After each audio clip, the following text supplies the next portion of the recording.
Hello' guys, নমস্কাৰ। আপোনালোকক সকলোকে স্বাগতম জনাইছোঁ। ইয়াত আমি লাংহিত পামগা হাই ছেকেণ্ডেৰী স্কুলত ৭৯তম স্বাধীনতা দিৱসৰ উপলক্ষে ওলোৱা এক ৰেলী আপোনালোকক দেখাব বিচাৰিছোঁ। আৰু কিবা ভুল হ'লে আপোনালোকে ক্ষমা কৰিব। এয়া আপোনালোকক দেখুৱাব বিচাৰিছোঁ ৭৯ সংখ্যক স্বাধীনতা দিৱসৰ লাংহিত পামগা হাই ছেকেণ্ডেৰী স্কুলৰ এক ৰেলীৰ দৃশ্য।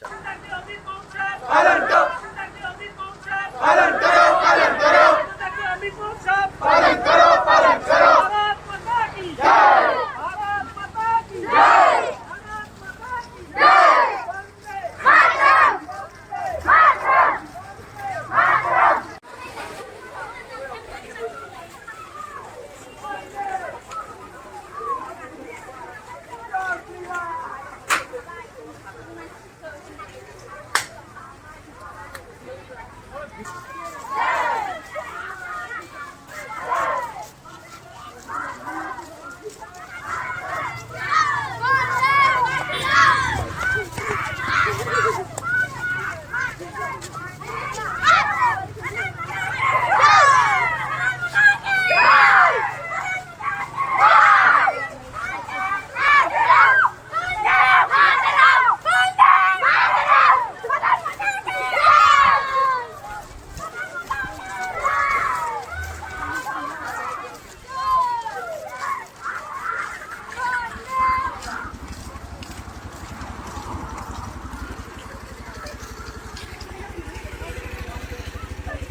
जय